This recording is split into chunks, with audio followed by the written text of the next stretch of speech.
उसके साथ साथ हमने ये भी देखना है कि अब हमारी रिक्वायरमेंट्स चेंज हो जाएंगी अगर हमारे पास कोई आ जाए जॉब, अगर हमारे पास कोई आ जाए बैच, और हमारे पास कोई आ जाए सर्विस। और हमें ये भी पता है कि जब भी कोई चीज़ हम बनाएंगे,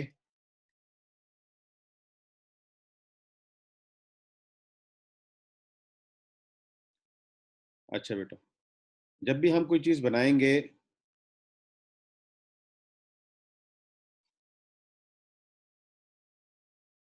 तो उसके अंदर जो एलिमेंट्स ऑफ कॉस्ट है ना, they are three: direct material, direct labour and factory overhead. ये तीन कॉस्टें तो हमारी इंकर्ड होती ही होती हैं। ठीक है सलमान, आप जरा री लॉग इन करेंगे, शायद उससे आपका मसला हल हो जाए। बाकी ओके लोगों को सर। भी बाकी लोगों को भी डिस्टॉर्शन आ रही है आवाज में? No sir. हाँ जी, ठीक है सलमान, आप जरा। Okay sir. अच्छा बच्चों, हमारे पास हमने डिटरमिन करनी है यूनिट कॉस्ट। ओके,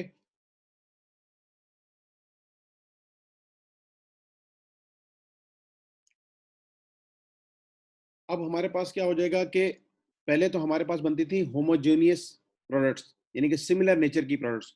और अगर हमारे पास स्पेसिफिक कस्टमर की रिक्वायरमेंट्स आ जाएं, से पहले एक क्लाइंट आया, वो कहता है मेरी इस रिक्वायरमेंट के मुताबिक एक प्रोडक्ट बना दें, फिर दूसरा क्लाइंट आता है, वो कहता है हमारे इस डिज़ाइन के मुताबिक एक प्रोडक्ट बना दें, तो हमें हर क्लाइंट के मुताबिक अपना काम करना पड़ेगा।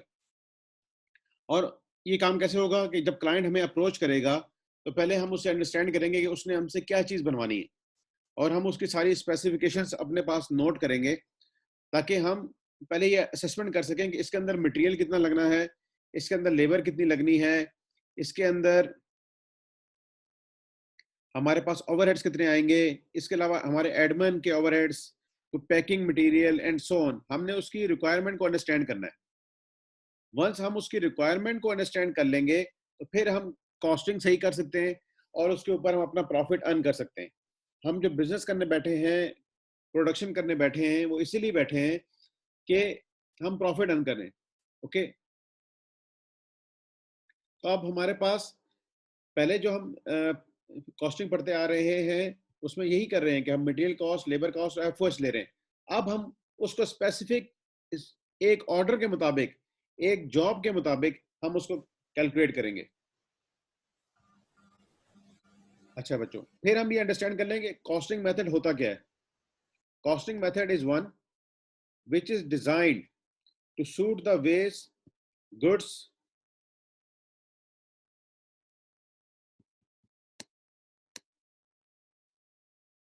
are processed or manufactured or the way that services are provided. Costing method in fact आपने ये करना है कि जब वो रॉ मटेरियल से स्टार्ट होके कन्वर्ट होता है इनटू फिनिश गुड्स, आपने इस सारे प्रोसेस को कैप्चर करना है, और इसके दौरान जो भी कॉस्ट इंकर्ड हो रही है वो आपने रिकॉर्ड करनी है। तो कॉस्टिंग मेथड क्या होगा? Is one in which it is designed to suit the way goods are processed और मैन्युफैक्चर्ड और the way that services are provided. यानी कि जैसे ही ये प्रोसेस चल रहा है, converting from raw material into finish goods, तो आपने उसके दौरान जो भी कॉस्टिंग हो रही है उसको रिकॉर्ड करना है, और जिस मेथड के तहत ये रिकॉर्ड किया जाएगा वो कहलाएगा costing method. Okay, sir sorry to say फिर रिपीट कर दें सर, मैं मतलब मेरी आवाज़ ख़राब थी उस वक्त काफ़ी। जी मैं कर देता हूँ। देखिए बच्चों, अब हम ये जो चैप्टर पढ़ रहे हैं इसमें भी हमारा फोकस यही है कि हमने यूनिट कॉस्ट डिटरमिन करनी है। कॉस्ट अकाउंटिंग का पर्पस ये होता है कि यूनिट कॉस्ट डिटरमिन करना। अब यूनिट कॉस्ट कैसे डिटरमिन होती है हमें पता है, इसके अंदर तीन चीजें हैं: direct material, direct labour and FOH. ये तीनों चीजें हमने देखनी है अब एक स्पेसिफिक जॉब के ऊपर। अब जॉब क्या होती है? एक कस्टमर आया, से आसिम आया, उसने कहा कि मुझे ये चीज इस तरीके से बना के दें, ये डायमेंशन हो, ये साइज हो, ये कलर हो एंड सो ऑन। फिर दूसरा क्लाइंट आया, उसने कहा मुझे ये इस डायमेंशन में बना के दें। तो हमें एक स्पेसिफिक जॉब मिलेगी जिसके लिए हमें काम करना होगा। दिस जॉब जो होती है ना, ये कॉन्ट्रैक्ट होता है for the short period of time. ठीक है, और कस्टमर की स्पेसिफिकेशन के मुताबिक बनाना पड़ता है। हर प्रोडक्ट जो होगा वो डिफरेंट होगा कस्टमर टू कस्टमर, ठीक है। अच्छा जी, ये यहाँ पे लिखा हुआ भी, a job is a cost unit consist of a single order और कॉन्ट्रैक्ट। इसमें हमें एक सिंगल ऑर्डर मिल सकता है या हमें लॉन्ग सप्लाई देनी पड़ सकती है एक ही कस्टमर को over the periods. Job costing is a basic cost accounting method applicable where work consists of separate contracts, job और बैचेस। अच्छा, ये बात होगी कि जॉब क्या होती है, कि कस्टमर के स्पेसिफिकेशन के मुताबिक जब आप कोई भी प्रोडक्शन करेंगे तो वो जॉब कहलाएगी। प्लस कॉस्टिंग मेथड क्या होता है, कॉस्टिंग मेथड ये होता है कि जो आपके प्रोसेस को कैप्चर करे। कौन से प्रोसेस को? मैन्युफैक्चरिंग प्रोसेस को, प्रोडक्शन प्रोसेस को। Like convert from raw material into finish goods जब हो रहा है तो क्या हो रहा है, रॉ मटेरियल कॉस्ट इंकर्ड हो रही है, लेबर की कॉस्ट इंकर्ड हो रही है, ओवरहेड्स की कॉस्ट इंकर्ड हो रही है। हमने इस सारी कॉस्टों को क्या करना है, रिकॉर्ड करना है, ताकि हम डिटरमिन कर सकें कि हमारी टोटल कॉस्ट कितनी है, यूनिट कॉस्ट कितनी है, एंड सो ऑन। ठीक है, ये यहाँ पे बताया जा रहा है, the cost of A job consist of direct material cost, direct labour cost, direct expenses, production overheads and administrative, selling and distribution overheads. Direct material को तो आप जानते हैं, डायरेक्ट लेबर को भी आप जानते हैं। जरा थोड़ी सी बात करते हैं डायरेक्ट एक्सपेंसेस के ऊपर। डायरेक्ट एक्सपेंसेस बच्चों इस तरीके से होते हैं, आपने नाम सुना होगा रॉयल्टी का। रॉयल्टी अगर आप पे कर रहे हैं on production, that is your production cost. से आपने कोका कोला का एक प्लांट लगाया है, तो जो कोका कोला इंटरनेशनल है वो आपसे कहेगी कि जब भी आप कोई बॉटल कोका कोला की प्रोड्यूस करेंगे तो आपने से हमें ₹2 या ₹1 या ₹3 आपने हमें रॉयल्टी पे करनी है। Royalty is the cost of using the right. आप उसकी राइट यूज कर रहे हैं। कोका कोला ने जो अपना एक प्रोडक्ट बनाया था उसका फार्मूला आपको दिया है और उसकी वो कॉस्ट आपसे ले रहा है in the form of royalty, that is called direct expense. Plus direct expenses की एग्जांपल ये आएंगी कि आपने एक जॉब कर रहे हैं मिस्टर आसिम के लिए और उसके लिए आपने कोई मशीनरी यूज करनी है या कोई और ऐसा पार्ट है जो आप खुद नहीं बनाते, आपने आउटसाइड से परचेज करना है और उस प्रोडक्ट में ऐड करना है। से आप फर्नीचर का काम करते हैं लेकिन आप फर्नीचर में शीशे का काम नहीं करते। अगर किसी फर्नीचर वो बनाते वक्त आप टेबल बना रहे हैं और टेबल में आपने शीशा लगाना है, तो शीशा आप खुद नहीं बनाते, आप बाय करते हैं फ्रॉम आउटसाइड सप्लायर। तो that the cost of the शीशा, ठीक है, जो मिरर उसमें आप उसमें लगाएंगे, वो जो है वो कॉस्ट लाएगी direct expense. That is not your direct material, it is considered as a direct expense. या कोई मशीन आपने यूज की to make this product specifically, जैसे आपने एक कंस्ट्रक्शन करनी थी और वहां पे ना आपने अंडरग्राउंड भी काम करना था। अब अंडरग्राउंड काम करने के लिए आपके पास अपनी मशीनरी अवेलेबल नहीं है, आप आउटसोर्स करते हैं, मशीनरी मंगवाते हैं और उसको वहां से डिगिंग कराते हैं। तो ये जो कॉस्ट होगी, this is also called a direct expense. इसके अलावा आपके होंगे production overheads and administrative and selling and distribution overheads. जब आपने उस जॉब की फुल कॉस्ट निकालनी है ना, एक कॉस्ट है अप टू प्रोडक्शन, तो प्रोडक्शन के लिए direct material, direct labour, direct expenses and production overheads, यहां तक तो कवर हो गए। लेकिन जब आपने उस प्रोडक्ट को डिलीवर कराना है, कस्टमर के घर तक पहुंचाना है, आपने कस्टमर के वेयर हाउस तक पहुंचाना है, तो आपके कुछ सेलिंग एंड डिस्ट्रीब्यूशन ओवरहेड्स भी आपके आ सकते हैं, एडमिनिस्ट्रेटिव ओवरहेड्स भी आ सकते हैं। तो ये सारे ओवरहेड्स भी उस जॉब के साथ रिलेटेड है, तो हमें ये उसके साथ उसमें ऐड ऑन करने पड़ेंगे। ठीक है जी, तो हम यहाँ पे डील कर रहे हैं किसके साथ, एक जॉब के साथ भी, एक कॉन्ट्रैक्ट के साथ भी और एक बैच के साथ। तो हम ये तीनों देखेंगे कि इनकी तीनों की कॉस्टिंग कैसे हो रही है। फिर इस चैप्टर के अंदर आएगा सर्विस कॉस्टिंग। सर्विस कॉस्टिंग आती है लाइक होटल्स जो आपको सर्विसेज दे रहे हैं, ठीक है, accountants, lawyers, auditors, barber services, ये सारी सर्विसेज जो कोई गुड्स आपको नहीं दे रही बल्कि आपको सर्विसेज दे रही है। और सर्विसेज का एक फीचर ये होता है कि सर्विसेज को आप सेपरेटली आइडेंटिफाई नहीं कर सकते फ्रॉम इट्स सप्लायर। वो सप्लायर जब तक आपके पास है वो सर्विसेज आपके पास रहेंगी। अगर आप उस सप्लायर से दूर हो गए तो आपकी वो सर्विसेज अवेल नहीं हो सकती। जैसे आप होटल की अगर आपने सर्विसेज लेनी है तो कहाँ पे ले सकते हैं, होटल में ही ले सकते हैं ना। लाइक गुड्स, आप तो गुड्स शॉपकीपर से बाय करके अपने पास ले आते हैं, लेकिन सर्विसेज आप बाय करके अपने पास लेकर नहीं आ सकते। इसमें जाके हम इसकी ये जो स्पेसिफिक इसके कैरेक्टरिस्टिक्स हैं, इंटेंजिबिलिटी, साइमल्टेनिटी, पेरिशेबिलिटी एंड हेटेरोजेनिटी, ये भी अभी हम जाके हम इसको देखेंगे। ठीक है, जो फिजिकल गुड्स होती हैं वो टेंजिबल होती हैं, जबकि सर्विसेज जो है वो इनटेंजिबल होती हैं। Okay, service organization do not make or sell tangible goods. Services costing differ from other costing methods. With many services, the cost of direct material consumed will be relatively small compared to labor, direct expenses and overhead cost. तो service costing का feature ये है कि इसके अंदर material cost कम होगी, जबकि job में, कॉन्ट्रैक्ट में और बैचेस में या जहाँ पे फिजिकल गुड्स बनती हैं वहाँ पे मटेरियल कॉस्ट ज़्यादा होती है और लेबर कॉस्ट और ओवरहेड कॉस्ट कम होती है, जबकि सर्विस में ये वाइस वर्सा होता है। ठीक है, अच्छा जी, अब इसमें हम जाके देखेंगे बच्चों कॉस्टिंग किस तरीके से होगी।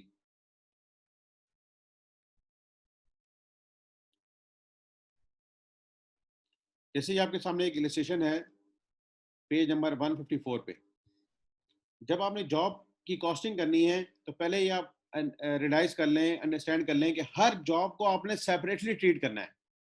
हर जॉब सेपरेटली ट्रीट होगी, और सेपरेटली ट्रीट होने से मुराद ये है कि उसकी कॉस्टिंग सेपरेट है। जॉब नंबर 101 इसके अंदर क्या कॉस्टिंग इनकट हो रही है, जॉब नंबर 202 इसके अंदर क्या कॉस्ट इनकट हो रही है, जॉब नंबर 303, हर कॉस्ट की सेपरेट रिकॉर्डिंग होगी। और इसका बनाया जाता है job order cost sheet.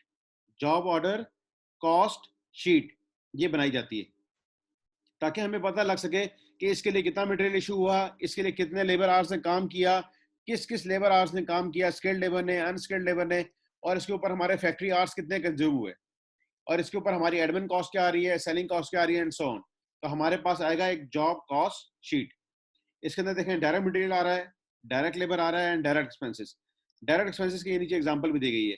The rented cost of equipment hired for the job, the cost of work done for the job by sub contractor and the depreciation cost of equipment use exclusively on the job. तो ये direct expenses के examples हैं बच्चों कि direct expenses किस तरह के हो सकते हैं। यहाँ पे आप रॉयल्टी को भी लिख सकते हैं एंड सो ऑन। तो बता रहे हैं कि इन मैनी केसेस जॉब में जस्ट डायरेक्ट मटेरियल और डायरेक्ट लेबर नहीं होती, बल्कि डायरेक्ट एक्सपेंसेस भी हो सकते हैं। डायरेक्ट एक्सपेंसेस से मुराद ये कि उस स्पेसिफिक जॉब पे हमें क्या क्या कॉस्टिंग इनकट करनी पड़ी।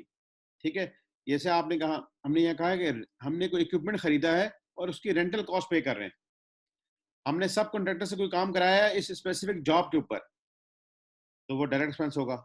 बच्चों जब आप इन तीनों को जमा किया तो ये बन जाएगा आपके पास प्राइम कॉस्ट। तो प्राइम कॉस्ट के अंदर आता है direct material, direct labour and direct expenses. अभी क्योंकि प्राइम कॉस्ट को अंडरस्टैंड करना बहुत जरूरी है, जो ओवरहेड्स है ना, सम टाइम वो प्राइम कॉस्ट के हिसाब से एलोकेट होते हैं। ये प्रोडक्शन ओवरहेड अब्सॉर्ब आ गए, production cost of the job आ गई, नॉन प्रोडक्शन ओवरहेड्स आ गए, और ये टोटल जॉब कॉस्ट बनेगी। तो टोटल जॉब कॉस्ट में प्रोडक्शन कॉस्ट भी है एंड नॉन प्रोडक्शन ओवरहेड्स भी मिलाकर ये बनती है जॉब कॉस्ट। अच्छा बच्चों, जो प्रोडक्शन ओवरहेड्स हैं यूजुअली वो डायरेक्ट लेबर आवर्स पे या मशीन आवर्स पे, कोई भी बेसिस हमारे पास अवेलेबल है उनकी बेसिस पे हो सकता है। जबकि नॉन प्रोडक्शन ओवरहेड्स की जो कॉस्ट है वो may be on the basis of the prime cost, may be on the basis of production cost, और सम अदर बेसिस भी उसके लिए यूज किए जा सकती है।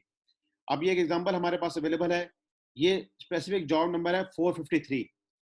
इसका मतलब है कि जब आप कस्टमर की रिक्वायरमेंट के मुताबिक काम करते हैं तो कस्टमर का जब भी ऑर्डर आएगा आपने उसको कोई नंबर असाइन करना है, 453 या जो भी आप A503 एंड सो ऑन। क्योंकि जब आप ये इसको असाइन करेंगे तो फिर आपको पता होगा कि इस जॉब के लिए हमारा मटेरियल क्या यूज हुआ, लेबर क्या यूज हुई, ओवरहेड्स क्या यूज हुए। अब क्या होगा बच्चों, जब भी मटेरियल इशू होगा ना, तो ये नहीं होगा material issue to department 1, department 2 and department 3। अब मटेरियल इशू होगा with respect to job number, बेशक वो डिपार्टमेंट 1 में जा रहा है, 2 में जा रहा है एंड 3 में जा रहा है। अब हमें कॉस्ट देखनी है इस स्पेसिफिक जॉब की। तो जैसे आप यहाँ पे देखें, डायरेक्ट मटेरियल कॉस्ट है 100, डायरेक्ट लेबर कॉस्ट है 60, डायरेक्ट एक्सपेंसेस है 40। 100, 60 एंड 40 को हमने सम अप किया तो बन गया 200 prime cost. Production overheads are charged at the rate of 30 per direct labour hour and non-production overheads are charged at the rate of 40% of prime cost. अच्छा बच्चों, यहाँ पे बता दिया गया कि डायरेक्ट लेबर कॉस्ट है तो 60, लेकिन पर आवर कॉस्ट कितनी है 20. तो हमें पता लग गया कि यहाँ पे कितने आवर्स हमारे यूज हो रहे हैं 3 आवर्स. और जो प्रोडक्शन ओवरहेड्स हैं are charged at the rate of 30 per direct labour our. तो जब हमने प्रोडक्शन ओवरहेड्स निकालने हैं तो वो है 30 पर डायरेक्ट लेबर आवर, और डायरेक्ट लेबर आवर्स हमारे पास है 3. तो प्रोडक्शन ओवरहेड्स आ जाएगी 3 hours eight the rate of 30, that is 90. अब हमारी प्रोडक्शन कॉस्ट हो गई 200 प्लस 90, दैट इज 290. और ओवरहेड्स को क्या कह रहे हैं, charge at the rate of 40% of prime cost. Prime cost हमारी बच्चों है 200, तो 200 का हम 40% लेंगे, दैट इज 80. अब ये पूरी जॉब की कॉस्ट आ गई, that is 370. 290 plus 80, that is 370. तो ये this is the job cost of 453 job number.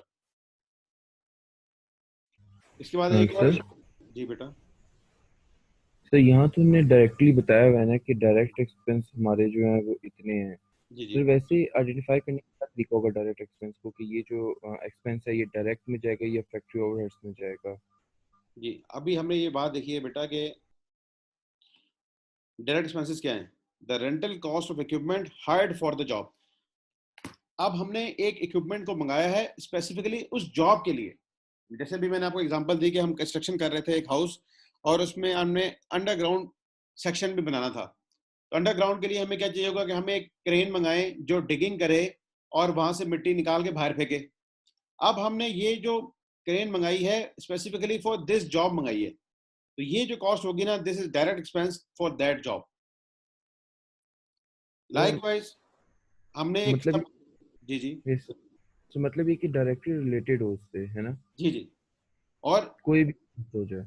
जी जी. और आप देखें उसको आप सेपरेटली आइडेंटिफाई कर सकेंगे कि either it is a direct material, it is a direct labour और प्रोडक्शन ओवरहेड्स. जब वो इन तीन में फॉल नहीं कर रही तो वो हमारा डायरेक्ट एक्सपेंस होगा.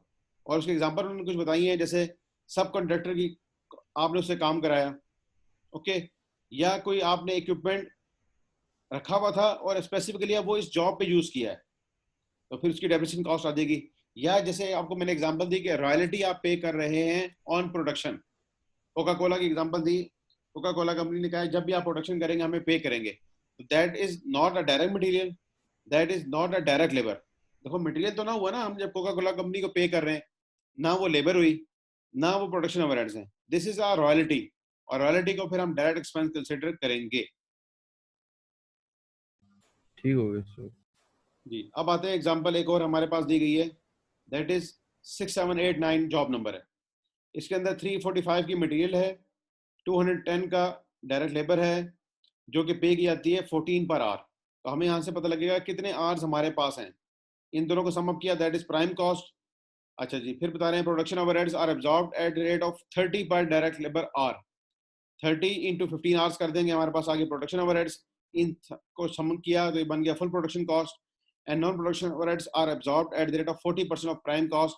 प्राइम कॉस्ट का हमने 40% ले लिया, दैट इज ट्रिपल टू, और हमारे पास full cost of the job आ जाएगी. तो बच्चों यहाँ पे सिंपल अभी ये बताया जा रहा है कि जिस जॉब से रिलेटेड जो कॉस्ट होगी, हमने उसकी जॉब एक जॉब कॉस्ट कार्ड कहते हैं या जॉब कॉस्ट शीट कहते हैं, उसमें हम उसकी सारी रिकॉर्डिंग करते रहेंगे. अब ये रिकॉर्डिंग कैसे होगी, ये आगे आ रहा है, cost records and accounts for job costing. आप क्या करेंगे, इनफैक्ट जिस तरह वर्क इन प्रोसेस का अकाउंट होता है, एक जॉब का हर एक का अकाउंट बना लेंगे कि इसके अंदर हमारी कौन कौन सी कॉस्टें इनकट हो रही हैं. और जब ये काम कंप्लीट हो जाएगा तो इसकी सारी कॉस्ट ट्रांसफर हो जाएगी कॉस्ट ऑफ सेल्स के अकाउंट में. अभी हम इसको एग्जांपल में देखते हैं. ये आपके पास एक डाटा है ऑन पेज नंबर 156. आपके पास 3 जॉब्स दी गई हैं. 3 जॉब के साथ देखते हैं क्या ट्रीटमेंट किया जाएगा. ये इनकी कॉन्ट्रैक्ट प्राइस है कि आपने ये काम कितने पे करना है, कब काम शुरू करना है, कब काम कंप्लीट करना है, एंड सो ऑन. अच्छा बच्चों, ये बात भी इसमें बहुत जरूरी है कि आपको पता हो कि आपने अपने कस्टमर को कब प्रोडक्ट को डिलीवर करना है, ताकि आपके पास वो product by that time complete हो जाए. और आपने ये कोशिश करनी है कि ये 25 जून को अगर आपने इसको डिलीवर करनी है तो ये कोशिश हो कि 25 जून को ही कंप्लीट हो, क्योंकि अगर ये 25 जून से देर से कंप्लीट हुई तो कस्टमर अनाइड होगा, और अगर ये जल्दी कंप्लीट हुई तो आपको इसको वेयर हाउस में रखना पड़ेगा जिसकी आपको कॉस्ट आएगी। तो आपने ये कोशिश करनी है कि हम ऐसे प्रोडक्शन को शेड्यूल करें कि वो जाके ड्यू डेट पे कंप्लीट हो। ड्यू डेट से डिले तो हो ही ना, और ड्यू डेट से अर्ली भी कोशिश करनी ना हो, क्योंकि अगर वो प्रोडक्ट तैयार हो गई तो आपको उसको कीप करने के लिए होल्डिंग कॉस्ट बेयर करनी पड़ेगी, और जिसका कोई एडवांटेज नहीं होगा। कस्टमर ने तो आपको वही 5 लाख रुपए देने हैं, आप बेशक 1 जून को बना के बैठ जाएं या 24 जून को बना के बैठ जाएं या 1 मई को बना के बैठ जाएं, उसने आपको प्राइस यही देनी है। तो आप why you spend extra cost of holding. Okay, likewise ये कमेंस होगा 2 अप्रैल को, और जब हमारा कॉस्ट का रिकॉर्ड बन रहा है इन द जून, तो ये कंप्लीट नहीं हुआ तो ये जॉब हमारा होगा इनकम्प्लीट, और इसको हम शो करेंगे in work in process. Likewise ये 7 जून को स्टार्ट हुआ और 19 जून को कंप्लीट हो रहा है। अब हम इसको देखते हैं साथ क्या ट्रीटमेंट है। Opening work in process comprised, opening work in process भी हमारे पास था इन 2 जॉब्स में, और इसमें हमारे पास नहीं है। ओपनिंग वर्क इन प्रोसेस में आगे बच्चों मटेरियल एक्स है, डायरेक्ट लेबर ग्रेड ए की है, वेरिएबल प्रोडक्शन ओवरहेड्स हैं एंड फिक्स प्रोडक्शन ओवरहेड्स हैं। हमारे पास ओपनिंग वर्क इन प्रोसेस जो था, यानी कि in the month of June, ये क्योंकि मई में प्रोडक्शन स्टार्ट हुई थी ना, तो जून में जब हमारे पास ये प्रोडक्शन है, उसकी ओपनिंग वर्क इन प्रोसेस की वैल्यू है 39,800। लाइकवाइज ये प्रोडक्ट स्टार्ट हुई थी 2 अप्रैल को, तो जब जून का महीना आएगा तो हमारे पास इसके ऊपर कॉस्ट आ जाएगी work in process opening, that is 72,640। और ये मंथ के एंड पे, जून के एंड पे भी इनकम्प्लीट ही है, तो इसकी हमारे पास वैल्यू आएगी वर्क इन प्रोसेस क्लोजिंग की। अच्छा जी, अब बच्चों स्टोर से जो मटेरियल इशू हुआ ना, अब वो किसी खास डिपार्टमेंट को इशू नहीं होगा, बल्कि वो against is this job issue होगा, this job and so on. Material X issue हुआ 200 kg, इस तरह मटेरियल वाई इशू हुआ and so on. Labour grade से दिए गए लेबर कितनी कितनी इशू हुई, अभी हम देखते हैं कि इस डाटा को हमने कैसे रिकॉर्ड करना है। कॉस्ट, मटेरियल एक्स पर केजी कितने का आता है, मटेरियल वाई पर केजी कितने का आता है, लेबर की क्या, लेबर आपके पास 2 किस्म की है, grade A grade B. This is may be unskilled and there may be skilled labour. Variable overhead rate 300 per hour है। Fix production overheads is absorbed using direct labour hours. तो आपने fix overheads जो हैं उनको absorb करना है direct labour are के साथ, और बजटेड फिक्स प्रोडक्शन ओवरहेड्स हैं 160,000 और बजटेड लेबर आवर्स हैं 500। तो हम इसकी मदद से क्या निकाल लेंगे, रेट निकाल लेंगे, और वो रेट हमारा आ रहा है 160,000 divide by 500, that is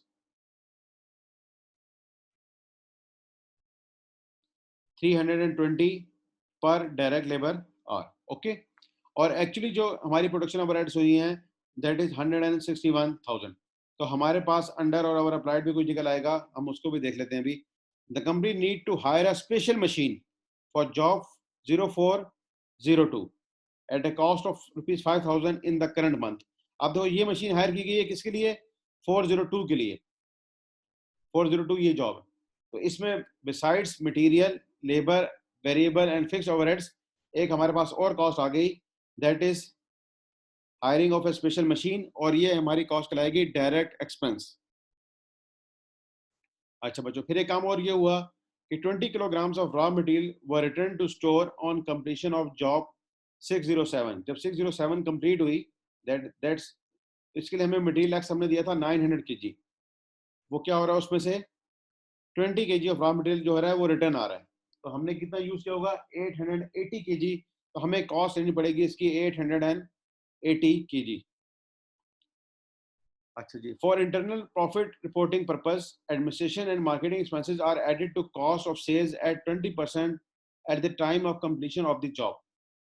actual administration and marketing expenses in the period was ₹130,000। तो पहले तो हम अप्लाइड एफओज की तरह यहाँ पे applied admin and marketing expenses पे करेंगे, and that is of 20% of the cost, और हम इसको ऐड कर देंगे कॉस्ट में। ठीक है बच्चों, अब आपके पास एक एग्जांपल दी जा रही है, आपने सब्सिडरी लेजर्स पढ़े होंगे फाइनेंशियल अकाउंटिंग में, जैसे रिसीवेबल कंट्रोल अकाउंट होता है और उसके अंदर सब्सिडरी अकाउंट्स होते हैं like customer A, customer B and so on. ये कह रहे हैं इसी सेम पैटर्न पे जब जॉब्स होती है ना हमारे पास, तो वर्क इन प्रोसेस का एक कंट्रोल अकाउंट बन जाता है और उसके under job number 1, job number 2, job number 3, क्योंकि सारी चीजें इन प्रोसेस हैं, तो हम वर्क इन प्रोसेस का अकाउंट यूज करना होता है। लेकिन अब हम एक मेन अकाउंट यूज नहीं करेंगे, बल्कि उनके बनाएंगे सब्सिडरी हर जॉब के हिसाब से, job number 102, job number 202 and 303 and so on. तो वर्क इन प्रोसेस का अकाउंट तो रहेगा, लेकिन हर स्पेसिफिक जॉब का सेपरेट रहेगा।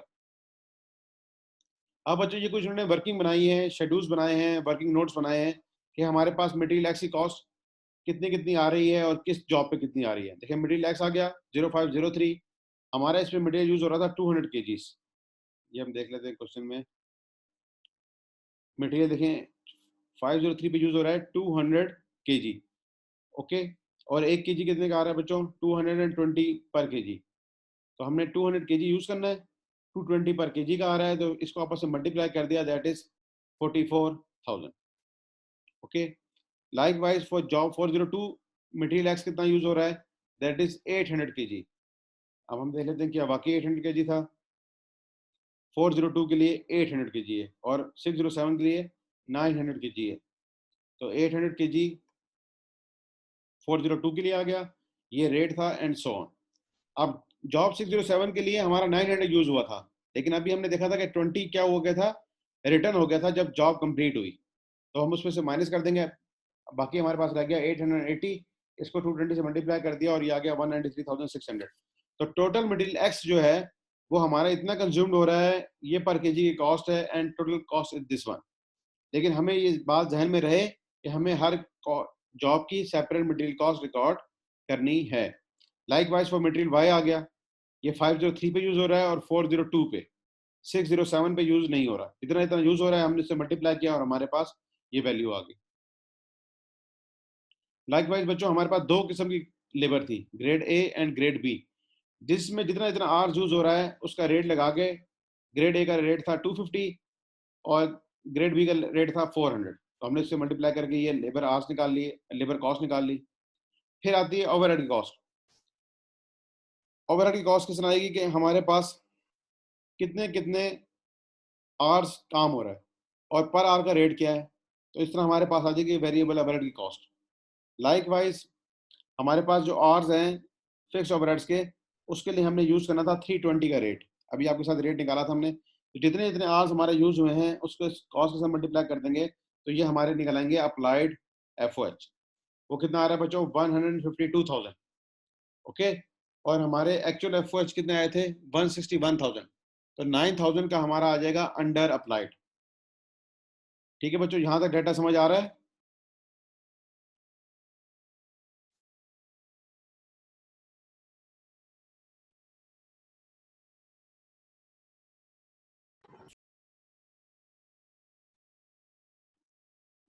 जी बेटा,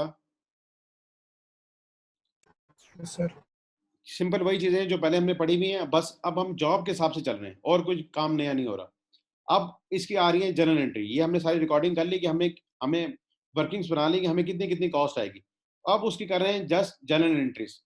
आप ये देखें, हमने ये निकाल लिया था कि कितना मटेरियल यूज हो रहा है 44,000 का, कहाँ पे? 503 पे। तो जब हम इसकी एंट्री करने के लिए आएंगे, हम करेंगे इशुएंस ऑफ मटेरियल, जब होगा ना एक्स का, तो हम करेंगे जॉब 503 के लिए कितना मटेरियल गया है, ये मटेरियल एक्स की एंट्री कर रहे हैं।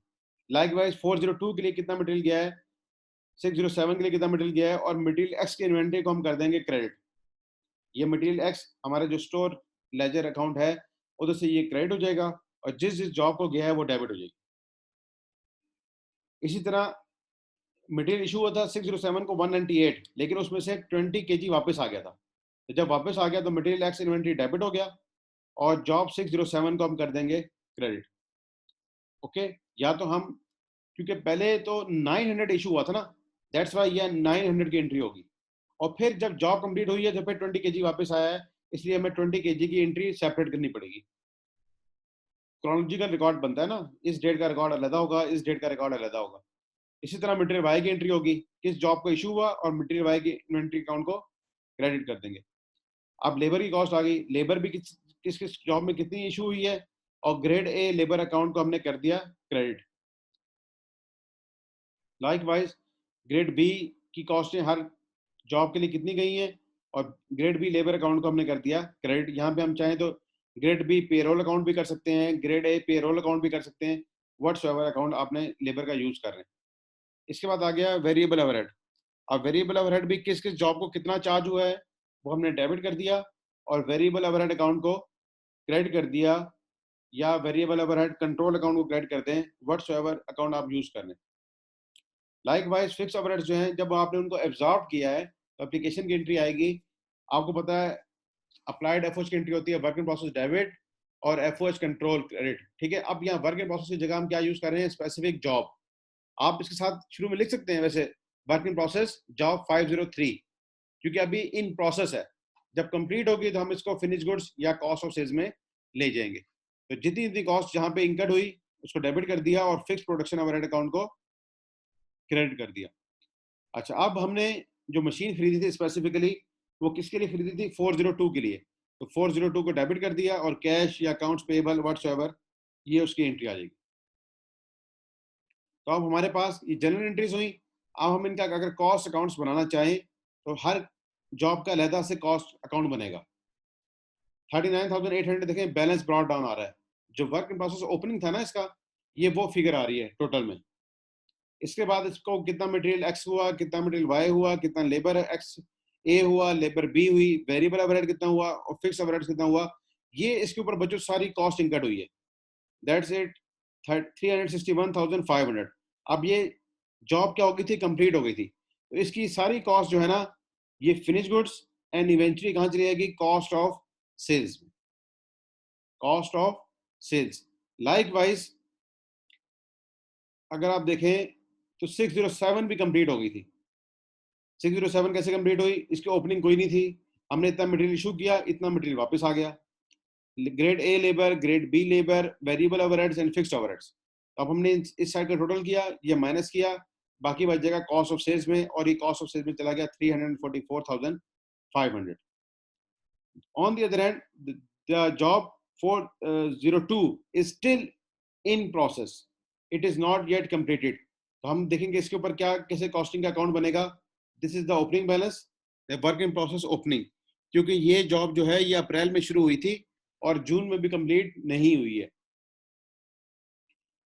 कितना मटेरियल एक्स इशू किया करंट पीरियड के दौरान, कितना मटेरियल वाई इशू किया करंट पीरियड के दौरान, कितनी करंट पीरियड में ग्रेड ए लेबर कॉस्ट इंकट की, कितनी ग्रेड बी लेबर कॉस्ट इंकट की, वेरिएबल ओवरहेड्स, फिक्स्ड ओवरहेड्स, और ये मशीन हायर की कॉस्ट। अब ये टोटल कॉस्ट हमारे पास हो चुकी है अप टू जून, ओपनिंग भी और ये जून मिला के तो टोटल हो चुकी है 760,040, और स्टिल ये प्रोसेस इनकम्प्लीट है। दैट्स वाई हम इसकी यही बैलेंस को कैरी फॉरवर्ड कर देंगे इन जुलाई।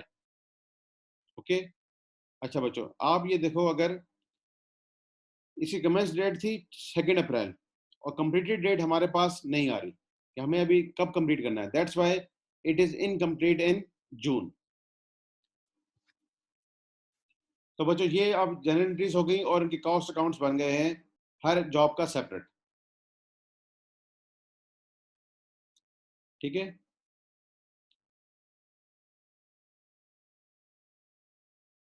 तो अब हमें एलोकेशन करनी है किसकी, एडमिन एंड मार्केटिंग एक्सपेंसेस की भी। तो हम उसको भी देख लेते हैं कि कैसे आके वो यहाँ पे कंप्राइज होगा। तो ये आपके पास एक शीट बन रही है जिसके अंदर हम उसकी कॉस्ट भी लेकर आते हैं बच्चों, और उसके ऊपर एडमिन इम्पैक्ट भी डालेंगे। तो टोटल कॉस्ट ऑफ सेल्स बनेगा, कॉन्ट्रैक्ट प्राइस भी लेंगे तो हमारे पास प्रॉफिट भी आएगा, और इस कॉन्ट्रैक्ट प्राइस की भी एंट्री हम करना सीखते हैं अभी, प्रॉफिट की एंट्री भी करना सीखते हैं एंड सो ऑन। तो बच्चों ये जरा 503 के ऊपर जरा हम थोड़ा सा फोकस करते हैं। इसके ऊपर मटेरियल एक्स कितना लगा, मटेरियल वाई कितना लगा, ग्रेड बी लेबर कितनी लगी, ग्रेड ए लेबर कितनी लगी, वेरिएबल ओवरहेड्स कितने हुए, फिक्स्ड ओवरहेड्स कितने हुए। तो ये हमारे पास इसका सारा ब्रेकअप आ रहा है। अगर आप देखें ओपनिंग वर्क इन प्रोसेस में आ रहा है 5,000 प्लस ग्रेड ए का लेबर 10,000, टोटल हो गया 15,000, प्लस वेरिएबल ओवरहेड आ गए 12,000 के। ठीक है, तो ये कितना हो गया 15 + 12 27,000 एंड 12,800 फिक्स ओवरहेड्स भी ओपनिंग में थे, तो 39,800 हो गया। यानी कि ओपनिंग वर्क इन प्रोसेस का ब्रेकअप भी आ गया into material X, material Y, grade A, grade B, variable and fix overheads. Plus ये जो इस पीरियड में कॉस्ट इनकर्ड की है वो सारी कॉस्टें भी डाल दी हमने। तो यहाँ तक करने के बाद हमारे पास कॉस्ट आ रही थी 361,500। ये अभी हमने इसके अकाउंट में देख भी लिया था, 361,500। This is production cost, okay, और फैक्ट्री कॉस्ट। इसके अंदर हमने जाके 20% ऐड ऑन करना है, ठीक है। तो 20% हम जाके फैक्ट्री कॉस्ट का इसके अंदर ऐड कर देंगे। अब हमारे पास आ गई total cost of sales. Contract price थी 500,000, तो इन दोनों का जो डिफरेंस होगा ना बच्चों, दिस इज प्रॉफिट। तो ये सेम 503 के लिए भी होगा एंड 607 के लिए भी, क्योंकि 607 भी हमारी कंप्लीट हो गई है, ठीक है। तो जो जॉब्स हमारी कंप्लीट हो जाएंगी तो हम उसका प्रॉफिट भी निकालेंगे कि इस स्पेसिफिक जॉब के ऊपर हमने कितना प्रॉफिट कमाया है, ओके। तो बच्चों यहाँ इस शीट की एग्जाम रीजन समझ आ रही है आपको? हर जॉब का कॉस्ट भी पता लगेगी, उसकी प्राइस भी और प्रॉफिट भी। इसको जॉब ऑर्डर कॉस्ट शीट भी कहा जाता है, जॉब ऑर्डर कॉस्ट शीट, जिसमें आप उसका सारा ब्रेकअप भी बनाते हैं, admin, selling and distribution expenses का भी इसको प्रोरेट करते हैं, और आप प्रॉफिट भी निकाल लेते हैं। ओके बच्चों, अब हम इससे आगे प्रोसीड करते हैं और देखें जो जॉब इनकम्प्लीट है उसको उस एक्सटेंट तक ही छोड़ देंगे, क्योंकि अभी जब वो कंप्लीट होगी और कस्टमर को सेल होगी फिर इसके ऊपर फर्दर ट्रीटमेंट आएगा। अच्छा, अब ये आ रहा है कि अगर आपने ये एंट्रीज करनी है in the GL, general ledger में, तो जनरल लेजर में तो आपके पास होता है कौन सा अकाउंट? वर्क इन प्रोसेस का account, and that is control account, okay. तो हम कंट्रोल अकाउंट्स की भी एंट्रीज अंडरस्टैंड कर सकते हैं। पहले हमने की है स्पेसिफिक जॉब के साथ। अगर हमने कंट्रोल अकाउंट में एंट्री करनी है तो वर्क इन प्रोसेस हमेशा डेबिट होता है जब भी मटेरियल इशू होगा, और इन्वेंट्री अकाउंट क्रेडिट होता है जब भी मटेरियल इशू हुआ। अगर मटेरियल वापस आ गया तो इन्वेंट्री कंट्रोल अकाउंट डेबिट और work in process control account credit. आप बच्चों ये बात ध्यान में रखो, दिस इज कंट्रोल अकाउंट। इसके नीचे जो एंट्रीज हो रही है ना वो स्पेसिफिक जॉब की ही होंगी। अब हम आके, this is our task number 5।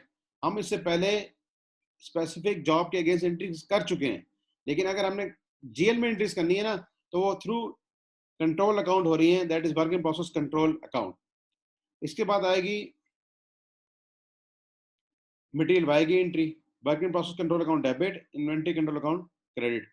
Grade A की लेबर की टोटल कॉस्ट जो है work in process control account debit, payroll account credit. Likewise for grade B. इसी तरह ओवरहेड की entry work in process account debit और variable overhead credit. Likewise fixed overhead के लिए भी वर्क इन प्रोसेस डेबिट और fix production overhead credit. जो आपने इक्विपमेंट हायर किया था तो work in process account debit और कैश क्रेडिट। अब क्या होगा कि कॉस्ट वर्क इन प्रोसेस से निकल के फिनिश गुड्स में आ जाएगी, और फिनिश गुड्स जाते हैं इवेंचुअली कॉस्ट ऑफ सेल्स में। तो जो जॉब्स कंप्लीट हो गई हैं उनको वर्क इन प्रोसेस से निकाल दिया और हमने ट्रांसफर कर दिया है कॉस्ट ऑफ सेल्स के अकाउंट में। और यहाँ पे वो स्पेसिफिकली अलग अलग दोनों को बता रहे हैं ताकि आपको पता लग जाए कि ये 706,000 कैसे बना। जॉब 503 की कॉस्ट थी 361,500 और जॉब 607 की कॉस्ट थी 344,500, ठीक है। ये बच्चों उनकी कॉस्ट थी प्रोडक्शन कॉस्ट। तो वर्क इन प्रोसेस का अगर कंट्रोल अकाउंट आपने दिखाना है तो आप उसको भी दिखा सकते हैं। और देखिए इसका बैलेंस कैरिड फॉरवर्ड वही आ रहा है जो कि हमारे पास जो 402 का जॉब था वो इनकम्प्लीट था, वही बैलेंस यहाँ पे आपके पास आएगा। कॉस्ट ऑफ सेल्स में आपके पास आगे जो दोनों डिपार्टमेंट्स की कॉस्ट थी। फिर आप देखें फिक्स प्रोडक्शन ओवरहेड्स का जो अकाउंट है, एक्चुअल कॉस्ट इनकर्ड हुई है 161 और अप्लाइड हुई है 152, तो हमारे पास आएगा अंडर अप्लाइड। अच्छा बच्चों, इसके अलावा जो आपकी कॉस्ट इनकर्ड होगी that is of administration and marketing, that is 20% of cost of sales. तो कॉस्ट ऑफ सेल्स अकाउंट को हम डेबिट कर देंगे, एडमिनिस्ट्रेशन और मार्केटिंग कंट्रोल को क्रेडिट कर देंगे, कि एडमिनिस्ट्रेशन और मार्केटिंग की जितनी भी कॉस्ट थी उसमें से 20% हमने लाकर इन दो जॉब्स को एलोकेट कर दिया। दैट इज जॉब, पहली वाली जॉब जो थी वो, और जो लास्ट जॉब थी वो हमारे पास हुई थी। अब बच्चों जो टोटल कॉस्ट आपके पास आएगी ना, वो कहाँ जाके क्लोज होगी? इनकम स्टेटमेंट में। तो कॉस्ट ऑफ सेल्स को हम क्रेडिट कर देते हैं और इनकम स्टेटमेंट को डेबिट कर देते हैं। अंडर और ओवर अप्लाइड जब भी आएगा फिर उसकी एंट्री करनी है। हम उसको कॉस्ट ऑफ सेल्स में भी रिकॉर्ड कर सकते हैं और इनकम स्टेटमेंट में रिकॉर्ड कर सकते हैं। अगर अंडर अप्लाइड होता है तो कॉस्ट में ऐड होता है और प्रॉफिट से लेस होता है। तो प्रॉफिट जब लेस करना होता है तो हमने प्रॉफिट लॉस अकाउंट डेबिट कर दें या इनकम स्टेटमेंट या इनकम समरी को डेबिट कर दें, दैट इज बाय 9000। और fix production our head account को हम क्रेडिट कर देंगे बाय 9000। ठीक है बच्चों, यहाँ तक बात समझ आ गई? फिर हम आगे चलते हैं, अगर यहाँ तक कोई क्वेश्चन है तो बताएं। जस्ट सर जो ये कॉस्ट कॉस्ट अकाउंटिंग का फ्लो था उसी को ही हम फॉलो कर रहे हैं। जी बेटा। सर ये जो हमने एडमिन और मार्केटिंग को कॉस्ट ऑफ सेल में डेबिट करके होके ये समझा दिए, समझ दिया। हाँ जी बेटा, ये जो है ना, ये जॉब ऑर्डर कॉस्टिंग हो रही है। अब इस जॉब से रिलेटेड जो भी हमारी कॉस्ट है ना, हम वो कॉस्ट ऑफ सेल्स में लेकर आते हैं। कोई पहले हम जो पढ़ते रहे हैं कि हम सिर्फ प्रोडक्शन कॉस्ट को लेकर आते थे, लेकिन जब हम जॉब ऑर्डर कॉस्टिंग करनी है तो एडमिन और सेलिंग को भी हमने जॉब के अगेंस्ट ही लेकर आना है।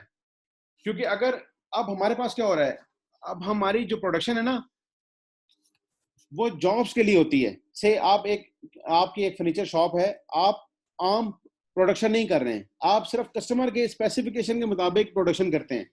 तो आपके देखें एडमिनिस्ट्रेशन की जो कॉस्ट होगी, से आपने एक एडमिन मैनेजर रखा हुआ है या आपका जो एडमिन ऑफिस है उसका रेंट है एंड सो ऑन, फिर वो किसको चार्ज होगा? या तो वो स्ट्रेट अवे जाके प्रॉफिट एंड लॉस में चार्ज हो, या स्पेसिफिक हम क्या करते हैं, जो भी हमारी जॉब्स कंप्लीट होंगी ना उनको हमने बताया हुआ है कि 20% हमने उनको चार्ज करना है। तो हमारे पास दो तरीके हैं, या तो एडमिन एक्सपेंसेस को हम एज ए ऑपरेटिंग एक्सपेंसेस लें और प्रॉफिट लॉस अकाउंट में ले जाएं, या हम उसको हर जॉब में, हर जॉब की कॉस्ट में ऐड करें। और उसके लिए हमने क्या तरीका किया हुआ है कि जितनी भी कॉस्ट आएगी एक जॉब की उसमें 20% ऐड कर देंगे। तो दैट्स वाई यहाँ पे आके ये कॉस्ट ऑफ सेल्स का पोर्शन बनाया जा रहा है। ठीक हो गया सर। ठीक है बेटा, और कोई क्वेश्चन किसी का? फिर हम आगे चल रहे हैं थोड़ा सा, क्योंकि यहाँ तक हमने अंडर और ओवर अप्लाइड तक की एंट्रीज को अंडरस्टैंड कर लिया, ये आपने पहले भी की हुई। अब थोड़ा सा हम आगे जाएंगे जिसमें एडमिन के भी अंडर और ओवर अप्लाइड आ जाएंगे एंड सो ऑन। जी, over recovery of administration and marketing overheads. हमने जाके इस प्रोडक्ट को चार्ज किया है, दोनों जॉब्स को 141,200। ओके, यानी कि हमने दोनों जॉब्स की जो कॉस्ट आ रही थी उसका 20% उसमें ऐड किया। एक्चुअली जाके ये कॉस्ट इनकट हुई है 130,000। कितनी इनकट हुई थी एक्चुअली? 130,000 ये क्वेश्चन में हमें दी गई है। इसका मतलब है कि 11,200 हमने एक्स्ट्रा चार्ज कर दिया है दोनों जॉब्स को। तो इनको जो डिफरेंस आएगा तो इनकम स्टेटमेंट क्रेडिट हो जाएगी, यानी कि ये एक तरह का हमारा प्रॉफिट हो गया, और admin and marketing control account को हम डेबिट कर देंगे। जैसे बेटा आप ये देखो, ये हुई थी under recovery of fix production overheads. तो इसकी एंट्री आपको समझ आ रही थी कि हमने कॉस्ट को बढ़ा दिया या प्रॉफिट को कम कर दिया, तो इनकम स्टेटमेंट डेबिट कर दी और फिक्स प्रोडक्शन ओवरहेड क्रेडिट कर दिया। यहाँ पे क्या हुई है? ओवर रिकवरी, तो उसकी रिवर्स एंट्री हो गई। अब वहां पे फिक्स ओवरहेड्स था, यहाँ पे है administration and marketing control account, और इनकम स्टेटमेंट को हम कर देंगे क्रेडिट। अब ये डाटा कहाँ दिया गया था, ये क्वेश्चन में हम देख लेते हैं। 141,200 एंड 130,000।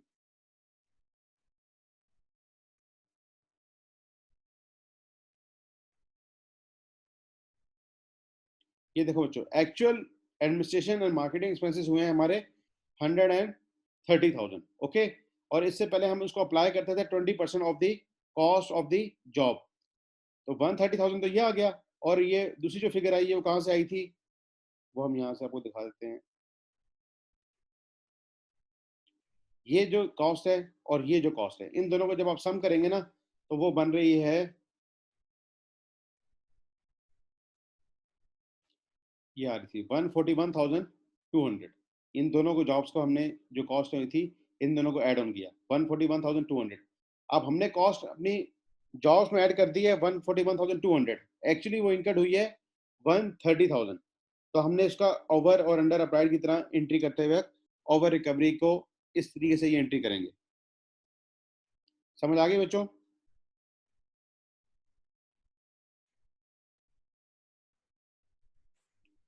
अच्छा जी, फिर आता है recognition of revenue on finish job. जब आपने काम कंप्लीट कर लिया तो गुड्स क्या की हैं, सेल कर दी। सेल की एंट्री होती है रिसीवेबल डेबिट और सेल्स क्रेडिट। अब सेल्स ने कहाँ क्लोज होना था, प्रॉफिट लॉस में, तो उन्होंने स्ट्रेट अवे उसको इनकम स्टेटमेंट में ही ले गए। तो रिसीवेबल आ गया, एक जॉब की कॉस्ट, जॉब की सेल प्राइस थी 500,000 और एक जॉब की कॉस्ट सेल प्राइस थी 600,000। तो 600 एंड 500 को हमने ऐड ऑन कर दिया, दैट इज 1.1 मिलियन। और इसकी जगह यहाँ पे आप सेल्स भी लिख सकते हैं, लेकिन सेल्स ने भी इवेंचुअली इनकम स्टेटमेंट में ही क्लोज होना होता है, तो उन्होंने इसके साथ एक ही एंट्री कर दी है। तो ये बच्चों work in process control account आ गया, कॉस्ट ऑफ सेल्स का अकाउंट आ गया, फिक्स प्रोडक्शन ओवरहेड का अकाउंट आ गया, एडमिन का अकाउंट आ गया, and so on. Work in process control account में आपके पास ये बैलेंस बच गया। कॉस्ट ऑफ सेल्स में वर्क इन प्रोसेस से आया था 706, एडमिन एंड मार्केटिंग हमने 141,000 ऐड किए, तो इनकम स्टेटमेंट में चला गया 847,200। फिक्स प्रोडक्शन ओवरहेड्स के लिए हमने उसका अंडर अप्लाइड रिकॉर्ड कर लिया, एडमिन के ओवर अप्लाइड रिकॉर्ड कर लिया। तो इवेंचुअली आपके पास इनकम स्टेटमेंट का अकाउंट आएगा, इसमें कॉस्ट ऑफ सेल्स आ गया 847,200 यहाँ से। फिक्स प्रोडक्शन ओवरहेड्स के आगे थे अंडर अप्लाइड, तो कॉस्ट में ऐड हो गए। मार्केटिंग में आ गया था ओवर अप्लाइड, वो लेस हो गए, और रिसीवर्स यानी कि सेल्स की फिगर आ गई। तो इस तरह हमारे पास प्रॉफिट आ जाएगा, that is the balancing figure 255,000। तो ये दो जॉब्स जो हमारी कंप्लीट हुई हैं, उनसे हमें एक्चुअली क्या प्रॉफिट हुआ है, दैट इज 255,000। तो बच्चों ये तरीका है इसके कॉस्ट अकाउंटिंग प्रोसेस का, जिससे हमने सारे प्रोसेस को कैप्चर किया और उससे मालूम कर रहे हैं कि हमारा कितना प्रॉफिट और लॉस हो रहा है। ठीक है बच्चों?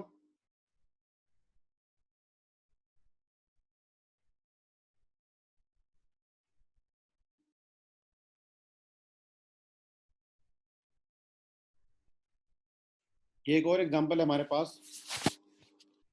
Hammer and company is engaged in production of engineering parts. It receives bulk orders from bicycle manufacturers and follows job order costing. On July 1st, 2003, two jobs were in progress, whereas two jobs were opened during the year. The details are as follows. अब हमारे पास चार jobs आ गई, ए B C D. इन दोनों में working process है, इनमें नहीं है। ये इस पीरियड में मटेरियल इशू हुआ, ये इस पीरियड में लेबर इशू हुई, ये लेबर का रेट है। फैक्ट्री ओवरहेड अप्लाई करते हैं 10 पर labour our, actual factory overhead हुए हैं 900,000। अंडर ओवर अप्लाइड कोई आएगा तो प्रॉफिट लॉस को क्लोज होगा, कॉस्ट ऑफ गुड सोल्ड को नहीं होगा। जॉब ए कंप्लीट हो गई है ड्यूरिंग द ईयर और वो सारी शिफ्ट कर दी गई है कस्टमर को। Job B was also completed during the year, लेकिन इसमें क्या हुआ, about 10% of the goods were rejected during inspection, these were transfer to job C. B की बात हो रही थी, बी में से 10% क्या हो गई है, रिजेक्ट हो गई। उनको हमने कहाँ भेज दिया, जॉब सी में, where they would be use after necessary adjustment. हम बी के जो 10% प्रोडक्शन है इसको यूज कर लेंगे फॉर सी, और यहाँ पे हम इसकी डिफरेंट थोड़ी सी एडजस्टमेंट करने के बाद अपने as a raw material use कर लेंगे, एंड सो ऑन। अब इनकी क्या जनरलिटीज हो रही है बच्चों, ये हम अंडरस्टैंड करते हैं जी। Work in process A B C D, जितना जितना मटेरियल इशू हुआ हमने डेबिट किया और रॉ मटेरियल कर दिया क्रेडिट। आप देखो यहाँ पे ए जो है ना, दिस रिप्रेजेंट्स जॉब नंबर, यानी कि जॉब। अब वहां पे हम पहले देख रहे थे कि हमारे पास न्यूमेरिकल फिगर थी 101, 202, 402। यहाँ पे हमने किया हुआ है ए बी सी डी, तो आप इस तरह कर लें। तो हम वर्क इन प्रोसेस डेबिट और रॉ मटेरियल क्रेडिट, ये पहले आ गया रॉ मटेरियल की इश्यूएंस की एंट्री। ओके, इसके बाद आ गई लेबर की entry. Work in process A B C D और पेरोल को कर दिया क्रेडिट। लाइक वाइज इस तरह आ जाएगी फैक्ट्री ओवरहेड अप्लाइड की entry, work in process A B C D, और इसका रेट था 10 पर लेबर आर, तो हमने 10 पर लेबर आर के साथ इसकी एंट्री कर दी, तो हमारे पास ये अप्लाइड की एंट्री आ गई। अच्छा जी, इसके बाद हमारे पास देखो अप्लाइड आ रहा है 830, लेकिन उन्होंने बताया कि जी एक्चुअल जो एफओएच इनकट हुआ है दैट इज 900,000। ठीक है, ये क्वेश्चन में बताया गया था that is actual factory overhead is 900,000। तो बच्चों हमारे पास अंडर अप्लाइड आएगा कि ओवर अप्लाइड? तौहीद,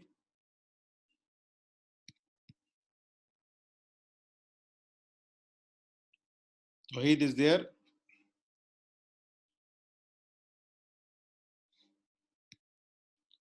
जी बच्चों। लगता है सो गया सर तौहीद। अच्छा, उसको उठाएं फिर। आप लोग घर में बैठने का फायदा ये भी है कि भाई वहीं पे सो जाओ, है क्लास में सोना मुश्किल होता है जरा। Yes sir. ठीक है। अच्छा बच्चों, तो हमारे पास आएगा अंडर अप्लाइड या ओवर अप्लाइड, आप लोग बता दो। Under applied sir. जी, अंडर अप्लाइड को कहाँ पे क्लोज करना था, क्वेश्चन में बताया गया था। Profit and loss. जी, तो हम प्रॉफिट लॉस अकाउंट यहाँ पे रखेंगे। अगर कॉस्ट ऑफ सेल्स बताया गया तो कॉस्ट ऑफ सेल्स यहाँ पे करते, और ये हमने अप्लाइड को डेबिट कर दिया, एफर्ट कंट्रोल अकाउंट को क्रेडिट कर दिया, दोनों का जो डिफरेंस है दैट इज 70,000, ये आ गया हमारा अंडर अप्लाइड। इसके बाद हमारे पास जॉब ए जो थी ना वो कंप्लीट हो गई थी। ठीक है, क्वेश्चन में बताया गया था कि जॉब ए इज कंप्लीटेड, तो उसके ऊपर जितनी भी कॉस्ट है ना बच्चों, वो कहाँ चली आएगी, फिनिश गुड्स में। अब कितनी कॉस्ट थी ए के ऊपर अगर हम देखें, ओपनिंग में इसके पास अब 1400, 800 उसके ऊपर मटेरियल आ गया, तो 1400 और 800 2200 हो गया। फिर इसकी लेबर की कॉस्ट ऐड कर लेंगे और एफर्ट्स की कॉस्ट ऐड कर लेंगे। जब हमने ये सारा कुछ ऐड किया तो यहाँ से देख सकते हो आप, देखो 800,000 का मटेरियल ये लगा था, लेबर लगी थी 4 की, 8 और 4 हो गया 12, और अप्लाइड इसके ऊपर होता 2, तो 14 हो गया। 14 ये हुई करंट कॉस्ट और 14 पहले से थी, तो कितनी हो गई 28। तो ये 2800 इसकी फिनिश गुड्स की कॉस्ट आ गई, और वर्क इन प्रोसेस को हम कर देंगे क्रेडिट, फिनिश गुड्स डेबिट और work in process credit. Okay, likewise finish goods B, B भी कंप्लीट हुई थी, लेकिन बच्चों उसमें से 10% क्या हो गई थी, रिजेक्ट। इसका मतलब है 90% क्या बन गई है, फिनिश गुड्स। तो हमने जितनी भी बी के ऊपर कॉस्ट इंकर्ड हुई थी ना, अब बी की देखते हैं कितनी कितनी कॉस्ट इंकर्ड हुई। बी की बच्चों देखो 2.5 था ओपनिंग, फिर इस दफा मटेरियल कॉस्ट इसकी थी 1.2, तो 2.5 प्लस 1.2 ये बन गया 3.7। अच्छा बच्चों, फिर लेबर की कॉस्ट इसके ऊपर इंकर्ड हुई है 540,000। ठीक है, तो 540,000 आ गया, और अप्लाइड एफओएच हुआ है 300,000।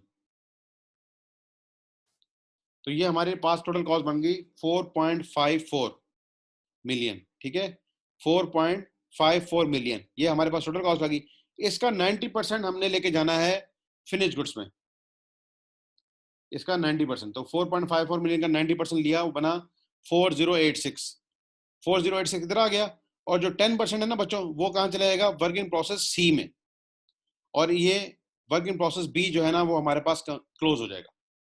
इसकी टोटल कॉस्ट थी 4.54, 90% यहाँ चली जाएगी, 10% यहाँ चली जाएगी। ये बात समझ आ रही है बच्चों? ये पॉइंट आपके लिए एक नया है, 90% चली गई फिनिश गुड्स बी में, और 10% चली गई वर्क इन प्रोसेस सी में। अब जो हमारी दो प्रोडक्ट्स कंप्लीट हुई थी ए और बी, ये कहाँ चली जाएंगी, कॉस्ट ऑफ गुड्स सोल्ड में। तो cost of goods sold debit, finish goods A credit 2.8 से, and finish goods B debit credit 4086 से। तो ये हमारी कॉस्ट ऑफ सेल्स में एंट्री आ गई। अब यहाँ पे हमें नहीं बताया गया था कि ये हमारे जॉब्स जो कंप्लीट हुई हैं ये किस प्राइस पे कंप्लीट हुई हैं। अगर हमें प्राइस बताई गई होती तो हम रिसीवेबल की भी एंट्री करते, और इनकम स्टेटमेंट भी हम बना सकते थे, और प्रॉफिट निकाल लेते। यहाँ पे हमें दोनों जॉब्स की सेल प्राइस नहीं बताई गई, दैट्स वाई हम इसका प्रॉफिट नहीं निकाल सकते। तो बच्चों ये है जॉब ऑर्डर कॉस्टिंग की अकाउंटिंग एंट्रीज कैसे की जाती हैं। समझ आ गई बच्चों? Yes sir. कोई क्वेश्चन किसी का?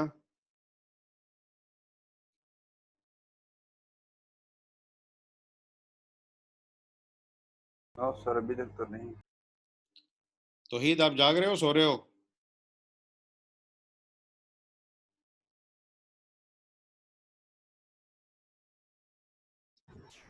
Yes sir. जागे हो? सॉरी सर, बीच में पता नहीं लगा, आंख लग गई। कोई मसला नहीं। अच्छा भाई, यहाँ तक हमने जो इस स्टडी टेक्स्ट में एग्जांपल्स दी गई हैं उनको कर लिया है। अब नेक्स्ट सेक्शन हमारे पास आ रहा है सर्विस कॉस्टिंग। ठीक है, सर्विस कॉस्टिंग में जो एक इंटरेस्टिंग पॉइंट है ना, वो मैं आपके साथ डिस्कस करना चाहता हूँ, and that is called cost units in service costing. इसे कहा जाता है composite cost unit. Composite cost unit. अब ये कंपोजिट कॉस्ट यूनिट क्या होता है, अभी आपके साथ डिस्कस करूंगा तो आपको बात समझ आ जाएगी। देखें, जब आप किसी होटल में जाके स्टे करें ना अगर, तो वहां पे कॉस्ट क्या होती है, कॉस्ट पर रूम और पर डे होती है।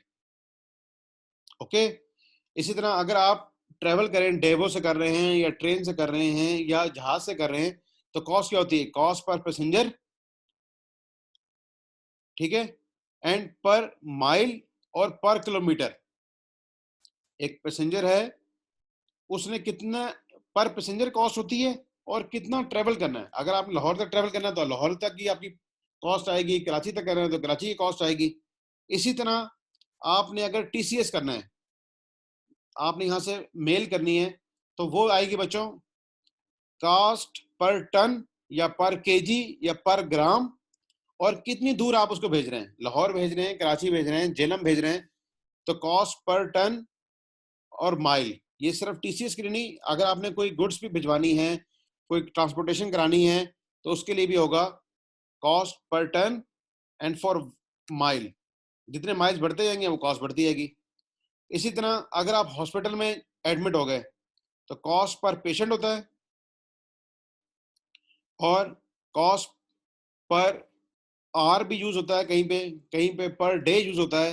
जैसे अगर आप इमरजेंसी में दाखिल हो ना, शिफा में चले गए या किसी और हॉस्पिटल में चले गए, तो वो आपसे कॉस्ट पर पेशेंट लेते हैं और पर आवर चार्ज करते हैं। इमरजेंसी में आप पूरा दिन तो नहीं रहते ना, तो पर आवर चार्ज करते हैं। अगर आप 6 घंटे से ज्यादा रहेंगे तो पूरा डे काउंट कर लेते हैं, एंड सो ऑन। तो इसे कहा जाता है कंपोजिट कॉस्ट यूनिट, इसके अंदर एक बेसिस नहीं होती बल्कि दो बेसिस होती है।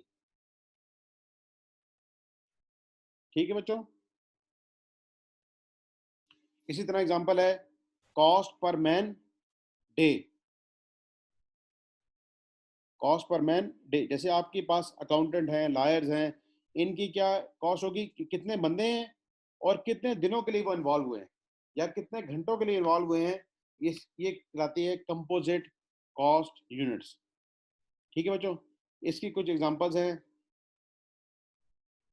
उसको भी हम देख लेंगे। ये एग्जांपल नंबर 5 एंड 6, ये आपका होमवर्क है, आपने इसको देखना है, एग्जांपल 5 को और 6 को भी। ठीक है, इससे पहले ये बताया गया कि cost per unit of service कैसे निकलती है। से आपने अगर पर रूम चार्जेस निकालने हैं तो कैसे निकलेंगे, total cost of the service divide by number of units of service. इस तरीके से आपके पास आ जाएगी cost per unit of service. ये एग्जांपल यूज हो रही है, ये फार्मूला यूज हो रहा है यहाँ पे कॉस्ट निकालने के लिए। जैसे एग्जांपल हम देख लेते हैं, example number 5, a hotel has 80 standard twin bedded rooms. The hotel is fully occupied for each of the 350 days in each year that is open.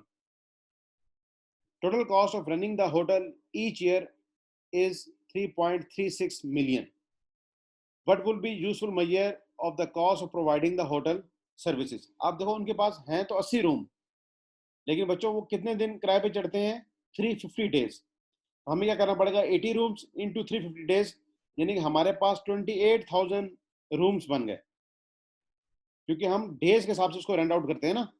तो हमारी कॉस्ट थी 3.36, उसको हमने डिवाइड कर दिया 28,000 से, that is cost per room per day, that is composite unit है cost का। हमें पता लग गया कि 120 रुपये कॉस्ट है पर रूम की, लेकिन कितने दिनों के लिए, पर डे। अगर ये 365 डेज रहेगा तो मल्टीप्लाई बाय 365 कर देंगे, 350 कर देंगे, एंड सो ऑन। तो फयाज नाम है, क्या नाम था, फैज, हाँ फैज जी, फैज, ये बात समझ आई? यस। ठीक है, आपके पास रूम्स तो 80 थे, लेकिन वो कितने दिन के लिए किराए पे चढ़ते हैं, 350 डेज। तो 80 इंटू 350 डेज किया तो आपके पास टोटल रूम्स हो गए और आपकी टोटल कॉस्ट पूरे साल की थी 3.36 सॉरी, तो 28,000 से हमने डिवाइड किया तो ये 120 कॉस्ट आ गई पर रूम पर डे। इसी तरह बच्चों एक एग्जांपल है ये ट्रेन की, इसको देख लेते हैं। अ train company operates a service between two cities, south town and north town. हम समझ लेते हैं लाहौर और इस्लामाबाद के दरमियान या पिंडी के दरमियान हमारी ट्रेन सर्विस चल रही है। The distance between the cities is 400 miles. During the previous year, the company transported 200 passengers from south to north and 175,000 passengers from north to south. Total cost of operating the service was 60 million. अब हमने देखना है इसमें composite unit क्या बनेगा बच्चों। Composite unit बनेगा 400 miles plus passengers, ठीक है। What would be the useful measure of the cost of providing the train service between the two cities? A useful cost unit is the cost per passenger per mile.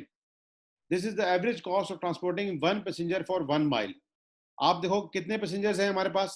एक तरफ से गए हैं 2 lakh, 400 mile का सफर किया, दूसरी तरफ से वापस आए हैं 175,000, 400 माइल का सफर किया। जब इनको हमने आपस में मल्टीप्लाई करके दोनों को ऐड किया तो ये बन गए 150 मिलियन पैसेंजर्स, ठीक है। और हमारी कॉस्ट आ रही है 60 मिलियन। 60 मिलियन को जब हमने 150,000 माइल से डिवाइड किया तो आ गई 0.4। दिस इज द कॉस्ट 0.4 पर पैसेंजर पर माइल, पर पैसेंजर पर माइल, ठीक है बच्चों। ये दोनों एग्जांपल समझ आ रही हैं?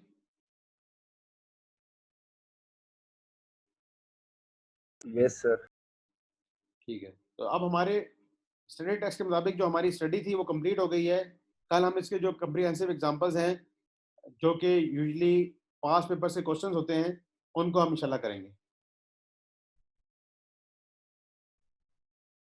तो जो इसके अंदर लर्निंग है बच्चों वो क्या है वो हम देख लेते हैं। हमने इस चैप्टर में क्या लर्न किया है कि job costing is a costing method used where each cost unit is separately identifiable. हमें पता होता कि ये जॉब अलहदा है, ये जॉब अलहदा है, ये जॉब अलहदा है। The work is undertaken to customers specific requirements and the job is of short duration. The main focus of job costing is to calculate cost of a specific job or batch. Cost for each job are collected on a job cost card. इसे job cost card भी कहते हैं, job cost sheet भी कहते हैं। Cost includes material, labor and overheads. Overheads are absorbed into the cost of jobs using predetermined overhead absorption rate. तो हमारे पास overhead की जो cost है वो जिस तरह अप्लाइड एफर्ट्स हम पहले भी करते थे, प्रीडिटरमाइंड रेट निकालते हैं, उसी तरीके से आएगा। मटेरियल, लेबर और ओवरहेड्स हमारी बेसिक कॉस्टें होती हैं। सर्विस कॉस्टिंग में क्या होगा? Service costing can be used by companies operating in a service industry, often by companies wishing to establish the cost of service carried out by some of their departments. अब hotel industry में अगर आप जाके finance manager लगोगे तो वहां पे आपने निकालनी पड़ेगी कि हमारे एक दिन की कॉस्ट पर रूम क्या आ रही है। उसकी एग्जांपल हमने देख ली, cost per room per day. इसी तरह अगर आप हॉस्पिटल में हो तो cost per patient per hour, अगर आपने उसको वहां पे बेड दिया है, ठीक है। या अगर आप पर डे चार्ज कर रहे हो, जैसे हार्ट का कोई पेशेंट है तो उसको कुछ दिन हमें अस्पताल में रखना पड़ता है तो फिर हम उसके पर डे चार्जेस निकालेंगे। Service costing differ from other costing methods. With many services, the cost of direct material consumed will be relatively small compared to the labor, direct expenses and overhead cost. तो बच्चों आज के लिए इतना, हमने इसका theoretical aspect cover कर लिया है। आपको ये पता लग गया कि हमने अब जॉब वाइज कॉस्टिंग करनी है। इससे जब हम नेक्स्ट चैप्टर पढ़ेंगे दैट इज प्रोसेस कॉस्टिंग, वहां पे हम डिपार्टमेंट वाइज कॉस्टिंग करेंगे। ओके, तो बच्चों आज के लिए इतना ही। अल्लाह हाफिज। ओके सर, अल्लाह हाफिज। अल्लाह हाफिज, टेक केयर।